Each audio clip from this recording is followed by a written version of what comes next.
Hi, I'm Dr. Bertice Berry. Every storyteller and writer will tell you that a good story should have a beginning, a middle, and an end. Duh. It's gonna start, there's gonna be some stuff in the middle, and it's gonna come to an end. I think a good story tells of the past, the present, and the future, and it's done on a macro level and a micro level. Race relations in America is one of those stories. Africans were brought to the Americas and they were enslaved. And the only way you could enslave them was to believe that they were not human. We moved and evolved from blacks are not human to, well, they're human, but they're not genetically equal to white people. We moved from they're not genetically equal to white people to they're genetically equal to white people, but they're not mentally equal to white people. We moved from theirs to, they're mentally and genetically equal and they're humans. They just don't try hard enough. And then we moved to where we are today, to the story that says, that was a long time ago. And I didn't enslave anybody, and you weren't a slave, so why are we still talking about this? We have this collective amnesia where race relations are concerned as if the past doesn't have anything to do with the now or the future. The micro story is this one, that every point in history there were those who fought for the freedom and the rights of those who had been enslaved and oppressed. There were abolitionists and activists and freedom marchers, and there were people who worked in courtrooms and behind the scenes to change the narrative. That is the micro story. Here's the story of the now.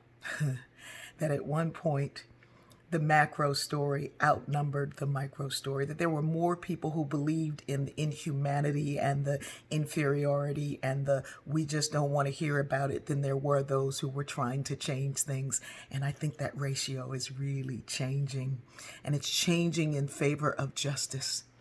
Here's the future. You get to choose which side of the story you want to be on. Do you want to walk around in a collective amnesia and act as if everything has always been fine and it just doesn't matter? And why are we talking about this? And those things are gone and you can do better and blah, blah, blah, blah, blah. And if you pull yourself up, or we can say and know, like Terry Evenson, the man who helped put me through school, that my freedom was a part of his freedom. That if he played the long game and supported those who were trying to improve their lives, that it would improve his life. That my rights were connected to his rights. That the freedom of black people was the freedom of gay people. That the freedom of gay people was the freedom of all people. You see, this story is a big story, a bigger narrative than we want to play about, than we want to talk about. It doesn't have just a beginning, a middle, and end.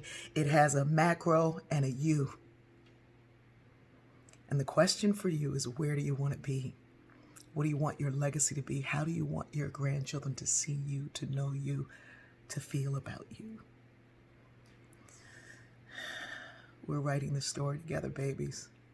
And how we write it is going to determine what we have, how we live, how we move, and how we love.